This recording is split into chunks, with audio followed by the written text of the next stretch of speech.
Yo les gars, c'est Supra, j'espère que vous allez bien. Aujourd'hui on se retrouve pour une nouvelle vidéo sur la chaîne YouTube, mais pas une vidéo qui va traiter de la sneakers, mais plus une vidéo qui va parler en fait de moi et de ce que je produis au quotidien sur Supra. Gracias, don Camilo.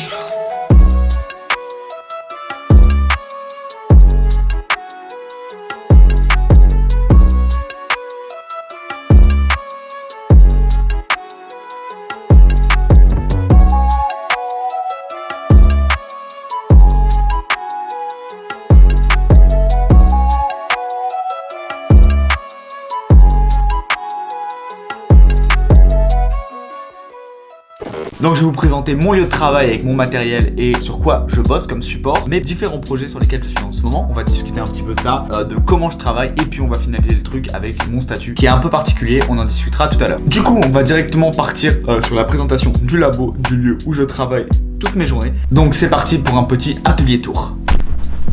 Du coup bienvenue au labo, mon atelier de travail qui est en fait mon salon. C'est ici que j'expose du coup toutes mes paires que vous avez vues sur mon All My Sneakers. Et c'est donc ici que je travaille tous les jours. C'est ici que je produis tout ce que vous voyez sur Instagram.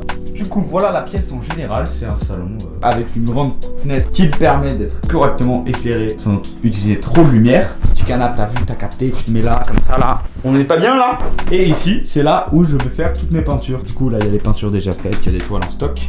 On a mon chevalet qui lui me sert de poser les grandes toiles. Il y a un grand drap derrière pour pas que la peinture touche le mur et que je me fasse péter la caution. Après on a aussi des accroches comme ça qui vont être sur une espèce de gouttière là. Et en fait c'est accroché et du coup tu peux mettre des toiles, des petites toiles ici carrément direct au mur. Du coup ça c'est assez pratique, comme ça tu peux faire plusieurs projets en même temps. Et à droite on a directement mon grand bureau avec l'étagère où je range tout mon matériel.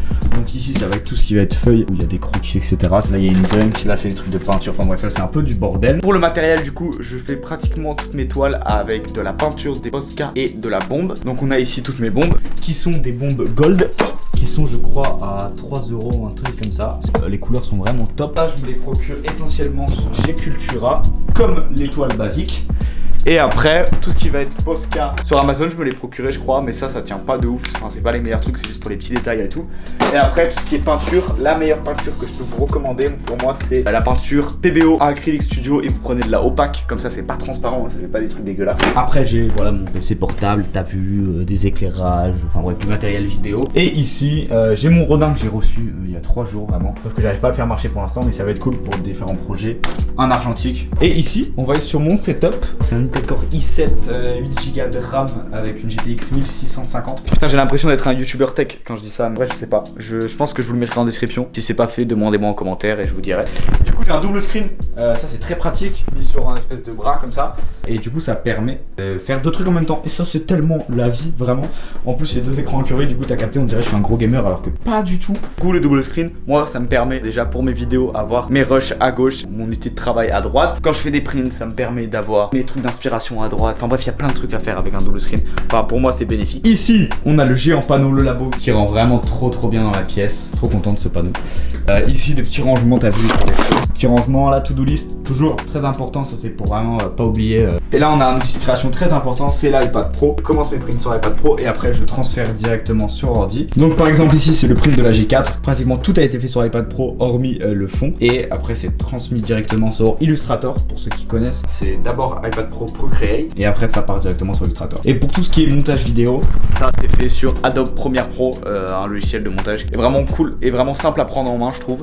Faut juste avoir fait un petit peu de montage avant, mais sinon c'est très intuitif. Pour ceux qui veulent se mettre au montage ou à l'illustration, Adobe Premiere Pro, Adobe Illustrator, Procreate, c'est les 3 trucs que j'utilise principalement chez moi. Après c'est vraiment mes recommandations pour ce que je fais. Voilà, c'était les petites recommandations de Supra. Très important aussi, c'est l'imprimante.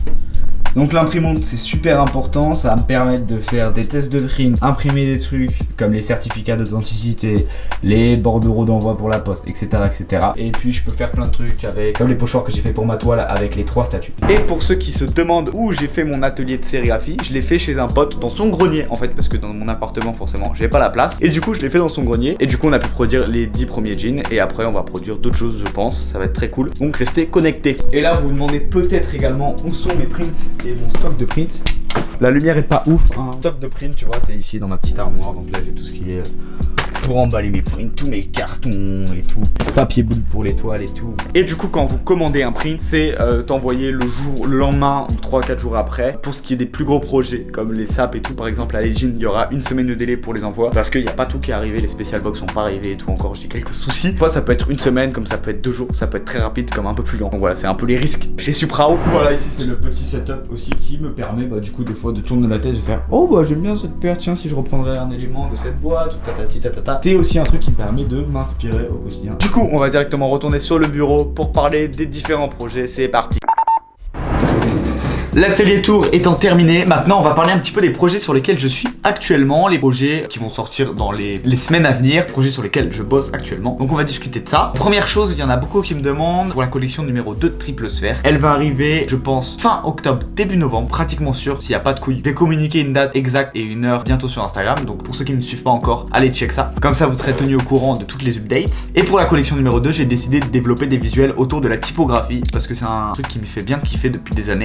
Et du coup voilà, j'ai développé 3 typographies différentes pour 3 items différents. On a une jaquette, un hoodie et un crewneck que vous allez bientôt voir en réel sur Insta. Avec ça est fournie une special box qui est encore mieux que la première, un porte-clés et une illustration différente pour chaque item comme la première collection. Donc ça c'est très cool. J'ai hâte de vous drop ça. Il y aura beaucoup plus de stock que la première collection et ce sera des produits encore plus finis puisqu'on aura de la broderie et ce sera des coupes qui seront totalement différentes que du textile Gildan. Il y aura également les étiquettes cette fois-ci. Donc ça c'est vraiment cool. Il y a également des decks de skate que je vous ai présentés sur Instagram il y a un petit moment. C'est exactement ce deck là que j'ai décidé de skater moi mais que vous pouvez garder en décoration bien évidemment. Il y en a donc 50 qui sont mis en vente et il y en a déjà 20 qui sont partis en pré-order.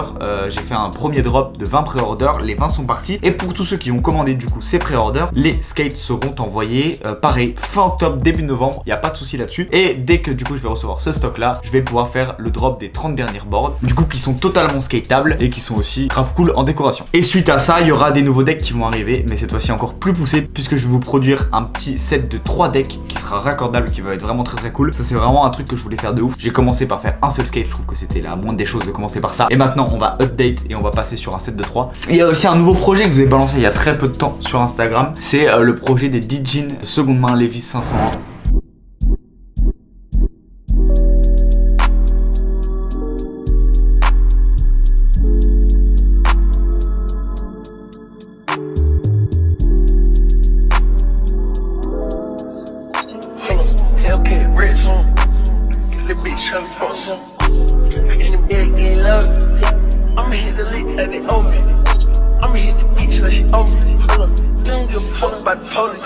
Imprimé par moi en sérigraphie. Donc c'est un projet qui vous a énormément plu et je trouvais ça trop cool de pouvoir en fait vous drop des collections, vraiment travailler avec une special box, avec un thème etc. Et que entre chaque collection je vous drop des sapes en quantité limitée qui seraient sérigraphiés. Du coup là ça a été des jeans de seconde main et pourquoi pas faire des hoodies de seconde main, des hoodies des années 80 reprintés. Je pense que c'est des trucs qui vont arriver entre chaque collection. Je suis trop content de travailler là-dessus et je pense que ça va être vraiment top. Je suis également en train de travailler sur plusieurs toiles, je vais vous en présenter une juste ici. Donc ça c'est la partie 2 mais la partie 1 juste là. Derrière la porte c'est là où je stocke mes toiles. La toile More and More qui est actuellement sur mon site internet normalement ou peut-être déjà vendue, je ne sais pas. Je vous le mettrai au montage également. Du coup voilà, je travaille une toile un peu en mode collage, superposition de plein d'éléments qui sont un peu inspirés de l'influence japonaise. Donc voilà, le résultat est très cool, j'en suis très fier. Et il y en a une autre que j'ai kiffé faire qui est totalement différente de ce que je fais d'habitude. Je vous montre ça de suite. Cette toile s'appelle Triple 7 et elle est travaillée avec un pochoir pour faire ces 3 sculptures italiennes.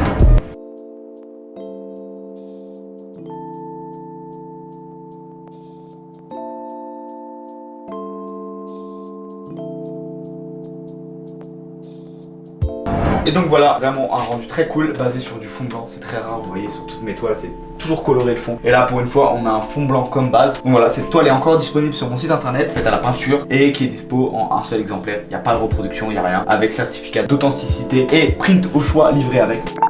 Du coup maintenant on va passer à la partie comment je travaille et comment du coup j'élabore mes prints, mes toiles et ça, enfin un peu tout ça. Je vais vous expliquer un peu mon système de création et comment je réfléchis à ce que je fais. Du coup la base déjà c'est que dès que j'ai une idée je la note quelque part. C'est vraiment le truc, faut surtout pas oublier sinon ton idée elle part. Du coup bah après t'es en mode putain j'avais une idée, oh là là, et après tu regrettes parce que tu la trouves plus. Et du coup ça part comme ça. Après le délire c'est souvent de partir sur un croquis. Moi je pars souvent sur des croquis, des croquis pour la composition de mon idée. C'est-à-dire si voilà c'est une toile, je vais dire voilà ça je le mets en bas à gauche, mais vraiment des petits trucs de merde. Et en fait, c'est comme ça que tu vas avoir tes premières idées. Ça peut être pour une toile, pour des petits dessins, pour des petits éléments de toile. En fait, ça peut être juste te dire, tiens, ici sur cette toile, je vais lui mettre un sac de billets. Ça peut être des trucs comme ça. En fait, toujours le croquis. Et après, l'expérimentation, ça va être de tester plusieurs manières de produire ton truc. Si par exemple, imagine, je vais mettre une petite manette de Game Boy sur mon print, est-ce que je la mets en 3D, est-ce que je la mets en mode croquis, d'expérimenter plusieurs trucs, de savoir ce que tu veux pour qu'après, quand tu finalises, ça soit parfait. Tu sois en mode, c'est cool. Après, je dig pas mal sur Instagram et Pinterest pour trouver des axes d'inspiration, en fait, des trucs qui vont me mener sur une finalisation qui est concrète et qui a un lien. Par exemple, sur cette toile, c'était un peu des couleurs un peu vives, comme les rues de Tokyo qui vont être très colorées et tout. Ça peut être une affiche de pub, ça peut être une couverture de magazine japonaise qui va me donner cette idée. Et du coup, les inspirations, c'est très important de vraiment de regarder plein d'artistes, de suivre des trucs que t'aimes pour que après, croise tes idées et que ça compose un truc qui toi va te ressembler et qui va te correspondre à 100% et que quand tu le fasses, tu t'éclates. C'est ça le principe de base, moi, autour de mes créations, c'est vraiment de m'éclater à faire des trucs, tu vois, me dire, waouh, c'est trop cool, tu vois. Genre, je suis là, je me lève, je dessine, je m'éclate. Et ça peut être du dessin digital, de la peinture, du montage. Et du coup, on arrive à la dernière partie de la vidéo, c'est-à-dire mon statut. Qu'est-ce que je fais cette année ?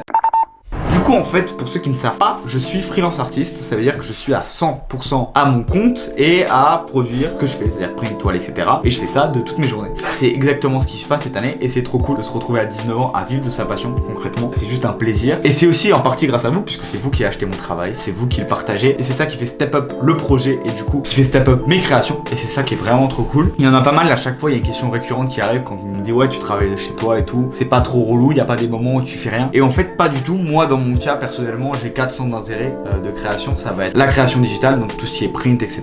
La peinture, les vidéos avec YouTube, ce qui prend énormément de temps, le montage. C'est un domaine créatif à part entière. J'aime énormément. Et la SAP, donc tout ce qui est réfléchir à des collections, les produire, réfléchir à tout ça, toute la démarche créative. Puis après, toute la démarche administrative de trouver des grossistes. Enfin bref, il y a plein de trucs à gérer là-dedans. Et du coup, en fait, ça remplit totalement mes journées. C'est-à-dire que le matin, je me lève, j'ai envie de monter ma vidéo. Je monte ma vidéo. Ça se trouve, cette vidéo, je vais pas la sortir de suite. J'aurais envie de la monter que dans 2 semaines. Je la monterai dans 2 semaines. Un matin, je me lève, j'ai envie de faire de la peinture. J'ai pas de contraintes. Et ça, c'est juste un pur bonheur de pouvoir se lever et de faire ce qu'on veut. Et vraiment au feeling. Et le fait d'avoir 400 d'intérêt, c'est ça qui remplit mes journées. Et il y a aucun moment où j'ai rien à faire. Si, ça peut arriver qu'il y ait des jours où il y a aucune inspiration. Et là, t'es dans un vide total.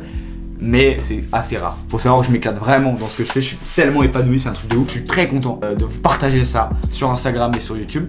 Et ça me fait tellement plaisir que vous suivez mon délire.